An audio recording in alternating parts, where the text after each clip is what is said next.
જય શ્રી કૃષ્ણ. આપણે બનાવી છીએ આ અડદની દાળ.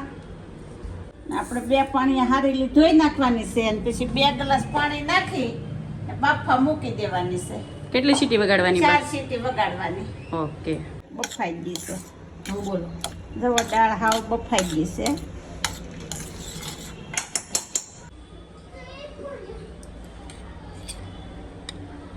હળદર નાખી દીધી, ધાણા જીરું,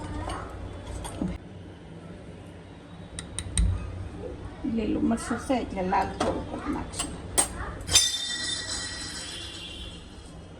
મરચાં તો ઓલું પીલી પછી નાખશું તો યાર પાણી થોડું નાખી. મેં આસી ખાઈ એટલે પીલી નથી તો આસી થઈ જાય થોડી.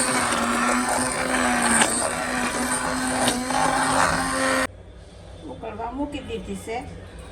હવે એમાં લીલું મરચું સમારેલું, 1 ટમેટું, થોડીક સાઈઝ નાખી દઈએ એટલે ખટુમરી થઈ જાય.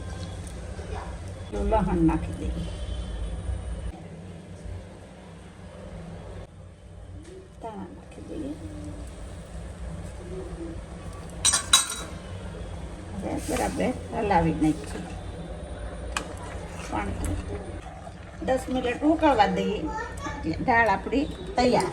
દાળ ને રોટલા ને લાડવા. તો આવી જાઓ તમે પણ બધા દાળ ખાવા. બની ગઈ છે આપણી દાળ, બની ગઈ છે. આવી જાવ ખાવા. મસ્ત બની ગઈ, જવો ઉકળી ગઈ છે.